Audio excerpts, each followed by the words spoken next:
உங்கள் சத்யாவில் இப்பொழுது ஆடி அதிரடி தள்ளுபடி. திருநெல்வேலி மாவட்டம் விக்கிரமசிங்கபுரம் அருகே வடமலை சமுத்திரத்தில் கரடி தாக்கியதால் தோட்ட காவலாளி உயிரிழந்த நிலையில் கரடியை மயக்க ஊசி செலுத்தி பிடிக்க வந்துள்ள வன மருத்துவ குழுவினர் அதன் நடமாட்டத்தை தீவிரமாக கண்காணித்து வருகின்றனர். விவரங்களை தர இருக்கிறார் செய்தியாளர் ஜான் பீட்டர். வணக்கம், விவரங்களை வழங்கலாம்.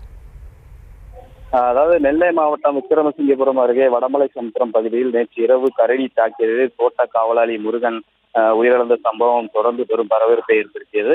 தொடர்ந்து தாக்குதல் நடத்திய கரடியை பிடிக்கும் நடவடிக்கையை வனத்துறையினர் தீவிரப்படுத்தியுள்ளனர். சம்பவம் நடைபெற்ற தோட்டம் மற்றும் அதனை ஒட்டியுள்ள வனப்பகுதிகளில் வனத்துறையினர் தொடர்ந்து கண்காணிப்பு பணியில் ஈடுபட்டு வருகின்றனர். மேலும் கரடி நடமாட்டம் மற்றும் அதன் செல்லும் வழித்தடங்கள் வனத்துறையினர் கண்காணிக்க கூடுதல் பணியாளர்களை நியமிக்கப்பட்டுள்ளதுடன் கரடியை உயிருடன் பிடிக்க கூண்டு மயக்கும் பணியும் மேற்கொள்ளப்பட்டுள்ளது. மேலும் ஆக்ரோஷமாக இருக்கும் கரடியை மயக்க ஊசி செலுத்தி பிடிப்பதற்கு வன மருத்துவ குழுவினர் வருகை தந்துள்ளனர். மேலும் முண்டந்துறை புலிகள் காப்பக துணை இயக்குனர் மற்றும் வனத்துறையினர் ஆக்ரோஷமாக அலையும் கரடியின் நடமாட்டத்தை கண்காணிக்க தோட்டத்தில் ஆய்வு செய்து வருகின்றனர்.